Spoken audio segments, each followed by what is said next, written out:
kok Bang Rudi ya. Pertanyaan gampang. Inilah silsilah Yesus Kristus. Inilah silsilah Yesus Kristus. Inilah silsilah Isa Al-Masih. Oh, beda kata Anda. Baik, coba jelaskan siapa Yesus, siapa Isa. Ini bukan bahasa Arab, tapi terjemahan bahasa Indonesia. Saya kejar dulu Anda ini ya. Jangan lari kemana-mana ya. Saya pasti akan berkutat di sini dulu, minta Isa Al-Masih gitu. Pertanggungjawabkanlah kitab Anda ini ya, oke. Saya pepet terus ke sini Bang Rudi, ya. Kalau Bang Rudi oke, sama kata Bang Rudi, ya udah ganti topik aja kalau kayak gitu, ya. Tapi Bang Rudi ngotot tetap beda katanya. Padahal di kitabnya sendiri yang menuliskan sama, ya. Ini yang mana yang betul, Bang Rudi atau kitabnya sih? Silakan tanggapi.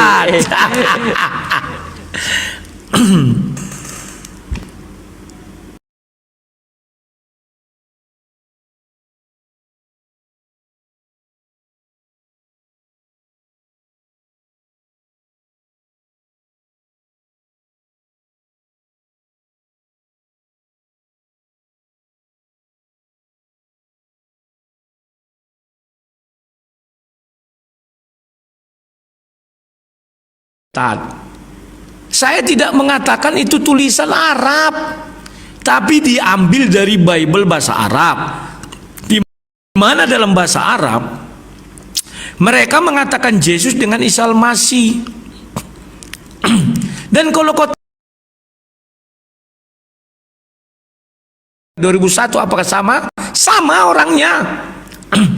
Kan sudah aku bilang, Isa Al-Masih yang di dalam Bible bahasa Arab, Isa Al-Masih yang di dalam Injil Indonesia tafsiran lama itu sama, karena sama-sama di Bible. Silsilahnya juga sama, kau baca aja silsilahnya sama. Tetapi yang di Al-Quran yang kupermasalahkan dengan yang di Bible. Apakah Isa Al-Masih yang di dalam Al-Quran sama dengan Isa Al-Masih yang di dalam Bible bahasa Arab? Tidak sama. Pahami dulu agar kita tidak membedakannya biar gampang, kita buat Yesus. Itu aja kok nggak ngerti. Nanti itu lagi kau ulang. Oh, ini kan tak ada tulisan Arab. Memang nggak ada tulisan Arab. Yang bilang tulisan Arab siapa? Tapi kata Isa Al-Masih itu diambil dari Bible bahasa Arab atau kitab bahasa Arab. Pahami? Oke. Sekarang kau mengatakan Al-Quran lebih dahulu ada. Loh, kan sudah kubuka fakta. Kau buka Sahih Bukhari 6467. Ya. Oh, saya punya data, dari tadi saya bicara berdasarkan data. Semua yang saya bilang buka ayatnya pasti ada. Bahwa Waraka bin Naufal menulis Injil dalam bahasa Arab sesuai kehendak Allah Subhanahu wa taala. Apakah Waraka Islam? Tidak. Waraka itu apa? Nasaroh. Oh bukan, dia adalah Kristen Koptik. Oh dia Kristen Ortodoks. Oh dia Kristen Syria. Paham nggak kau maksudnya? Kok kau mengatakan Al-Quran lebih dahulu ada? Ngarang kau tak? Makanya orang Arab itu mengatakan Isa Al-Masih. Paham ya? Nah, kemudian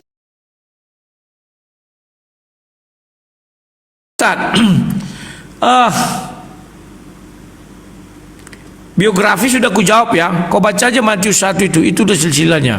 Isa Al-Masih bagaimana? Isa Al-Masih juga itu silsilah, tapi yang di dalam Bible, bukan yang dalam Quran. Quran gak ngerti apa silsilah daripada Isa. Coba kau carikan saya lah. Silsilah dalam Al-Quran mengenai Isa, coba kau carikan. Tidak kan tahu kau tak? Baru yang kedua, di dalam Al-Quran disebutkan bahwa yang disalib itu yang digantikan. Sampai detik ini belum satu umat Islam pun yang bisa menjelaskan kepada saya di mana letak peristiwa penyaliban itu. Kalau di kami jelas di Golgota. Bisa dipertanggungjawabkan, ada fakta sejarah berani ditulis di dalam kitab kami. Apakah daerah Golgota ada sekarang? Ada. Lah Isa Al-Masih itu di mana dia naik ke sorga? Ke langit kedua, sorry bukan sorga. Karena dia dari rumah itu diangkat naik. Sanggup gak ilmu Islam menjelaskan di mana koordinatnya Nabi Isa diangkat ke langit kedua? Karena di situ juga tempat di mana disalibkan orang yang diserupakan itu. Sanggup gak ilmu keislaman? Silakan buka sejuta buku menentukan koordinat di mana orang itu disalib. Wah, kayak gitu Tad. Kalau berdiskusi begitu. Karena kelemahan kalian adalah fakta sejarah, arkeologis, dan koordinat, letak geografi.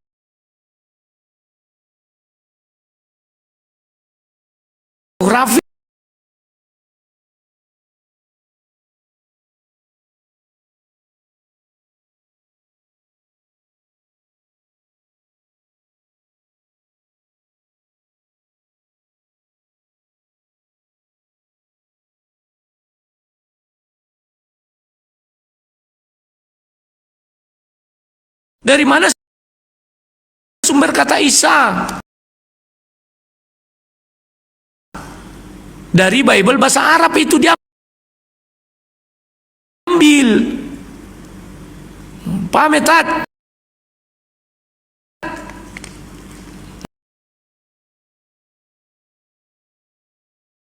Nah, ada masa-masa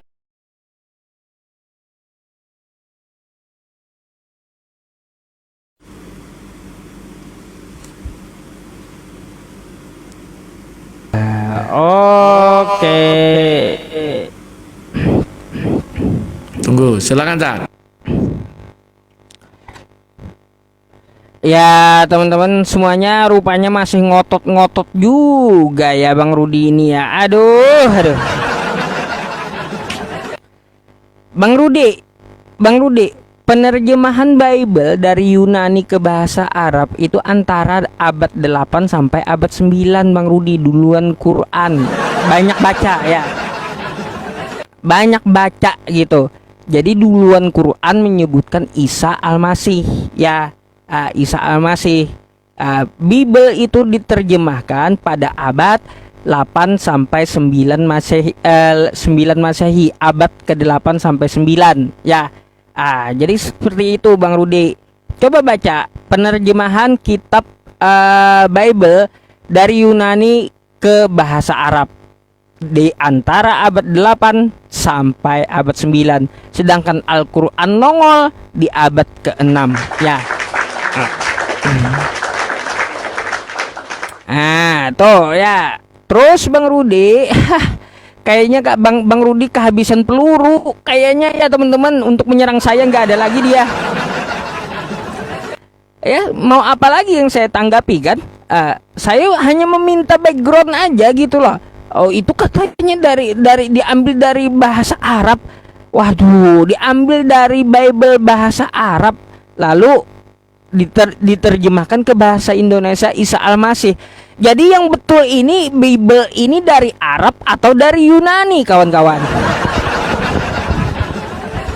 Heran saya, katanya manuskripnya dari Yunani, kok tiba-tiba dari Arab ya? Oh, kenapa berubah haluan gitu loh? Kata Bang Rudi kan itu terjemahan diambil dari bahasa Arab. Sebenarnya Bible ini berasal dari Yunani atau dari Arab sih? Astagfirullah Bang Rudi. Ya, itu makanya.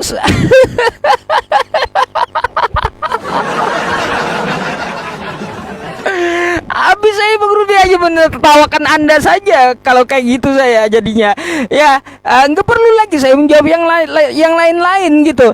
Ayolah pede gitu. Ya, ayolah pede dengan keagamaan Anda sendiri ya Bang Rudi ya. Kalaunya Bible dari Yunani, pakai bahasa Yunaninya. Evangelion, pakai Yesus Kristus. Kayak gitu. Jangan itu ada Isa Al-Masih, terjemahan bahasa Indonesianya.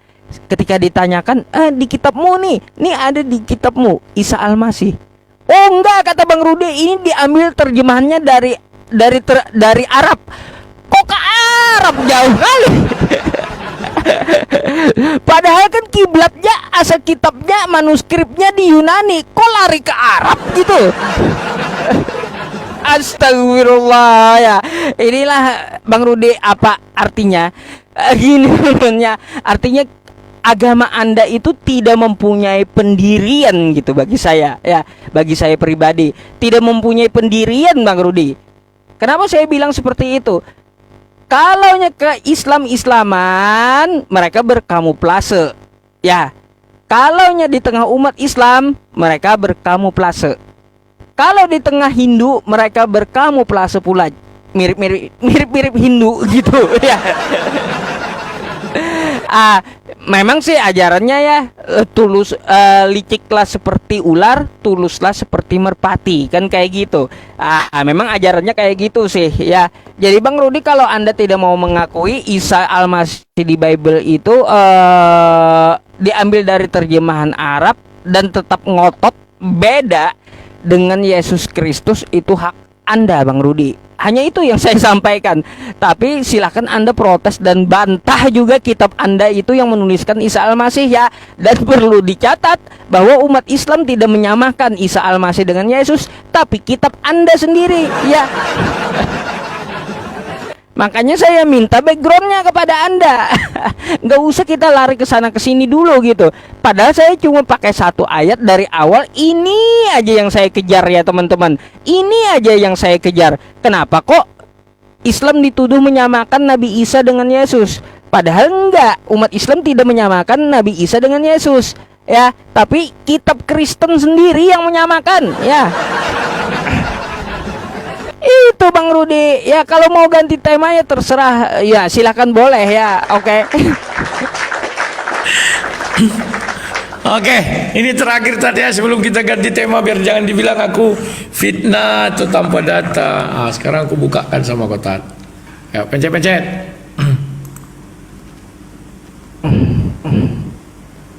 Aku buka dulu nih, mana nih? Ya. Tat, kau membantah hadis Bukhari lagi, kan aku bilang. ya. Maka hadis Bukhari 6467. Maka Khadijah pergi bersama beliau menemui Waraqah bin Naufal bin Asad bin Abdul Uzai bin Kusai, anak paman Khadijah atau saudara ayah. Ia adalah semasa jahiliyah beragama Islam, bukan beragama Nasrani. Paham? Atau Kristen Syria atau Kristen Mesir itu ya. Dan suka menulis kitab suci Arabi. Sudah. Ia menulis Injil Arabi dengan kehendak Allah. Lebih dahulu Injil Waraqah bin Naufal, baru datang Al-Quran. Muhammad di sini belum jadi nabi, baru didatangi, sudah baru diangkat jadi nabi. Paham gak kau maksudku Tan? Sejak kapan lebih dahulu Isa Al-Masih dalam Al-Quran ada? Ini Injil Arabi, siapa penulisnya? Waraqah bin Naufal yang seorang Islam? Enggak kan? Seorang Nasrani. Paham enggak cara berargumen? Itu harus kau pahami. Makanya aku bilang bahwa Injil itu ya ada yang berbahasa Arab, menjadi buku, digabungkan perjanjian lama perjanjian baru. Benar kau bilang tahun 800-an. Tapi Injil khusus itu zaman Waraqah sudah ada. Paham nggak kau? Nah, terus dari Bible ada nggak ayat yang menjelaskan? Ada. Di mana Kisah Para Rasul 2? Kau buka itu baik-baik, Kisah Para Rasul 2 Tan. Bahwa ketika Yesus mau naik ke surga itu, dia kan turun Roh Kudus. Maka penuhlah mereka dengan Roh Kudus dan berbahasa-bahasa dalam roh. Salah satu yang hadir situ orang Arab. Maka tersebarlah itu ke seluruh dunia. Paham ya Tete? Itu aja pun kau sulit kali mengerti. Tanya ketawa aja kau. Kau sudah nggak punya dalil lagi. Makanya ku bilang, kita sudahi ini, kita buka yang baru. Sedangkan ku tanya kau, di mana posisi Nabi Isa diangkat ke langit kedua? Atau di mana posisi salib? penyalipan orang yang diserupakan itu. Jangankan kau, Nabi pun tidak pernah berbicara. Carikan kalau ada. Berarti saya tidak menemukan.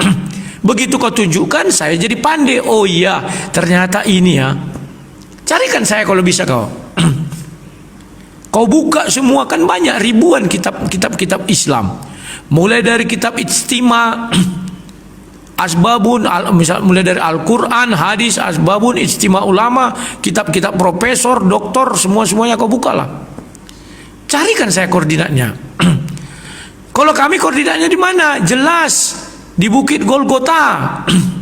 Pergi kau ke Yerusalem, jauh di sana masih ada itu. Lah kalian di mana? Makanya aku bilang kalau kau paksakan, ingat ya, kalau kau paksakan sama, kami akan mengatakan itu fiktif. Tapi kalau berbeda, baru ini main. Betul, kalian punya nabi yang letaknya di geografisnya di timur Baitul Maqdis, yakni dataran Arab. Dia hanya untuk Bani Israel yang di dataran Arab juga. Makanya dia tidak disunat. Karena hukum orang Israel itu sunat. Apalagi dia tidak merayakan Paskah. Paham ya? Banyaklah perayaan-perayaan Yahudi tidak dilakukan oleh Isa karena dia memang bukan orang Yahudi. Tapi dia ke Bani Israel, ya Bani Israel yang di mana? Di dataran Arab kan sudah banyak Bani Israel. Buktikan dia berada di Yerusalem. Bisa nggak kau buktikan? Kan nggak bisa juga. Ada satu ayat enggak dari Al-Quran yang mengatakan Nabi Isa hidup di Yerusalem? Kan enggak ada juga. Mana tetap ya? Dan dia bukan hidup di zaman kekaisaran Agustus. Nah, tadi yang membuka pembicaraan saya, maka penutup kau. Habis ini kau, terserah kau. Kalau kita mau lanjut kita ganti judul. Kalau tidak besok kita lanjut lagi, Tat. Ya, santai Tat, masih banyak waktu. Seru kan Tat? Kita cari topik-topik lain. Berani nggak kau membahas Musa dalam Al-Quran berbeda dengan Musa dalam Bible? Nah itu. Takut. Silakan Tat, kau penutup. Oh, ditutup ini. Ya, baiklah teman-teman semuanya. Ini penutup berarti ya. Ya, tunggu entah pencet, tunggu ganti tema, entah ganti tema atau kita bawa Kristen random nanti ya, naikin Kristen random juga boleh. Ya, pencet Tat. Silakan Tat.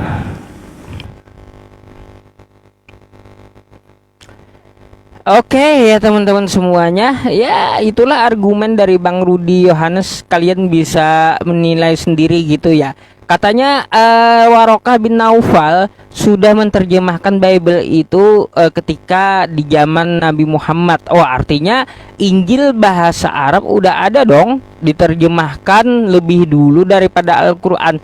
Mimpi. Bang Rudi, ya Warokah bin Naufal menerjemahkan itu dari Yunani ke bahasa Arab. Lalu ada tulisan Isa gitu. Coba tunjukkan sama saya kalau kayak gitu. Ayo, di mana tulisan Warokah bin Naufal menuliskan ketika dia menerjemahkan Bible itu ke dalam bahasa Arab, ya dari Yunani ke bahasa Arab? Itu tertulis Isa, di mana ada datanya? Nggak akan Anda temukan, nggak akan. Pengumpulan hadis itu pula ya Bang Rudi ya, itu di tahun 2 Hijriah. Pengumpulan hadis ya. Jadi seperti itu, 2 Hijriah yang mana kosakata Injil, kosakata Isa udah populer yang lebih dulu padahal Al-Quran. Jadi seperti itu. Makanya kalau Anda ngotot, Anda bawa Warokah bin Naufal katanya lebih dulu menerjemahkan Bible ke dalam bahasa Arab. Ya sudah, saya minta mana terjemahan Warokah bin Naufal. Ya, Warokah bin Naufal menerjemahkan ke dalam bahasa Arab, dia menuliskan Isa mana? Ya. Enggak bisa, argumen Anda lemah di situ, lemah ya. Karena apa? apakah betul Nasrani pada saat itu hanya Warokah bin Naufal yang pegang kitab? Enggak. Kan ada Bani Najran ya di bagian selatan, Bani Najran gitu di bagian selatan Arab. Kenapa harus ke Warokah bin Naufal? Jadi banyak Bang Rudi orang-orang yang terdahulu sebelum Nabi Muhammad ya diutus menjadi rasul, mereka memakai apa? Kitab Ibrani dan Yunani yang dipakai oleh kekristenan Najran di sana ya. Aduh. Lalu kerjaan Warokah bin Naufal itu kan menerjemahkan kan kata Anda. Nah, sekarang saya minta mana Warokah bin Naufal menulis Isa Al-Masih. Ingat Bang Rudi ya, kitab Anda itu penamaannya saja bukan Injil di Arab, bukan, tapi Alkitabul Muqaddas, Al-Ahdu Al-Jadid untuk perjanjian baru, Alkitabul Muqaddas, Kitabul Muqaddas, Al-Ahdu Al-Qadim untuk perjanjian lama. Ya itu penyebutannya, bukan Injil. Kapan ada penyebutan Injil? Setelah Al-Quran nongol ya. Nah gitu. Kapan ada penyebutan Isa? Setelah Al-Quran nongol. Makanya tambah pusing Anda kalau Anda bawa ke Warokah bin Naufal. Mana tunjukkan tulisan Warokah bin Naufal menerjemahkan ke dalam bahasa Arab bahwa sudah tertulis Isa gitu di Bible Anda. Ayo. Dasarnya Bang Rudi, ya terserah Anda lah kali ini. Ini tanggapan terakhir saya tentang permasalahan Nabi Isa yang ada di Bible-nya Bang Rudi ya. Malam ini teman-teman, dia yang bawa tema, dia berpikir mempermasalahkan Nabi Isa di Al-Quran. Ternyata Isa yang di Bible yang bermasalah ya. Isa yang di Bible yang bermasalah ya. Isa di Al-Quran ada, Isa Al-Masih. Isa di Bible ada juga. Yesus Kristus yang di Bible ada juga. Yesus ini siapa? Isa di Bible siapa? Jangan nggak usah ke Isa Al-Quran, nggak usah dulu ya. Isa di Bible itu siapa dulu gitu loh. Yesus itu siapa ya. Ini masalah bagi Kristenan. Terus apa tadi tanggapan Anda tentang masalah gereja Isa Al-Masih apa? Coba. Nggak ada tanggapan Anda. Nggak ada tanggapan terkait gereja Isa Al-Masih. Ayo gimana? Silakan tanggapi. Ya, silakan ditanggapi ya. Oke, masih ada dalil baru ku tanggapi. Kalau nggak ada kian ku tutup. Oke. Terima kasih Tat. Ya.